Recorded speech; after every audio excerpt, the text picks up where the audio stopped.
Alright, so those same panels that we had used for all of our other pilot projects we're now using to mount on the RV. The 95 Seabreeze, quite old.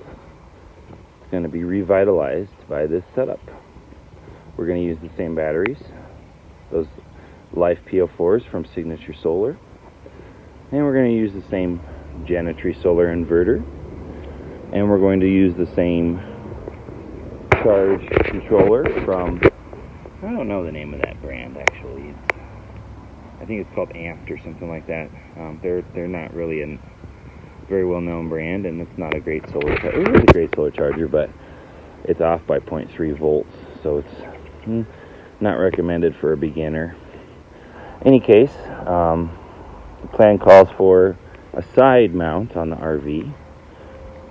That's why we've got these hinges. I'm playing around with bending this down or cutting this off. I'm not sure which just yet, but we're going to mount it on the side. I'm borrowing from Sid over at Genetry Solar. Showed me a friend of his who has doing it on a bus. Similar concept with an RV. Do it on the side, and it also serves as a canopy. Little known fact that I learned in my own off-grid living: if you don't have two canopies, you're in the sun half the day, because the sun goes on both sides of the RV. So the first time we started off not having an awning at all, and that was a mistake. And now we're doing it right. We're going to have an awning on both sides. Sort of gives it wings, doesn't it? Here's the same wire we had used prior. And here's the Seabreeze 133. So the plan calls for Seabreeze. Plan calls for this side of it. And we've got up here that I don't even know what you call that, a rail. Represents where the roof starts, where the support theoretically starts.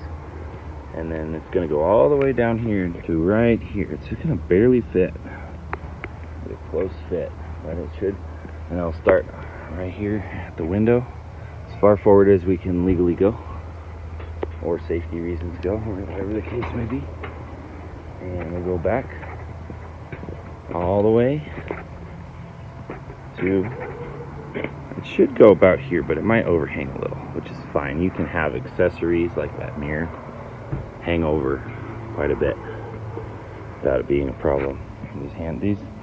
These things we need to replace, but they can lawfully stick out, though you shouldn't if you can help yourself. I believe they can lawfully stick out. I don't want to get legal advice or anything, but it's my opinion, based on what I've read, that accessories can stick out a little bit, as long as your accessories don't overcome the maximum width of the vehicle, which I've seen wider vehicles, so it won't be a problem.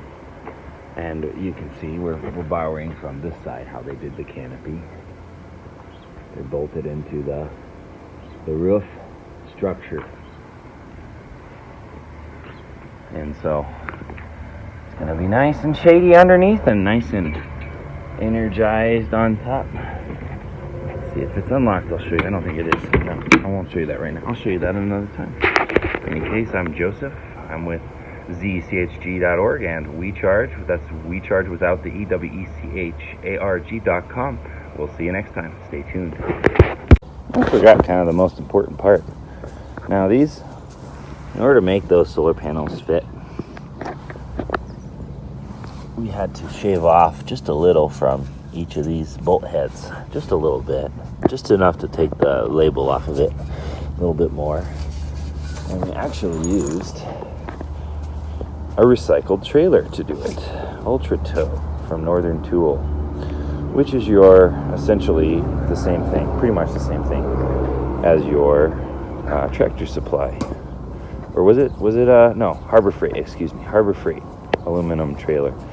So the nice thing about these aluminum rails over what most others might use, which would be like Unistrut or maybe a solar panel specific railing, these are very lightweight, and of course it didn't cost us anything because we're just reusing a trailer, so that wasn't getting used anyway. So Yeah, all we did is we connected you can see we've got, I think it's an 8 foot, 4 foot, 4 foot, 8 foot, and on the bottom the rest. Could be wrong, but you get the idea. These can fit snugly inside one another, and the only caveat is the solar panel will not be narrow enough unless you shave off the bolt heads. Now there was one, for whatever reason, probably because it was a temperature thing, this one was stubborn, and you can see it's a little bowed out, and it was stubborn for 2 reasons. One, I didn't have a perfectly straight line going into this. On this one, we learned, as we went down the assembly, we learned a little bit from that. And 2, the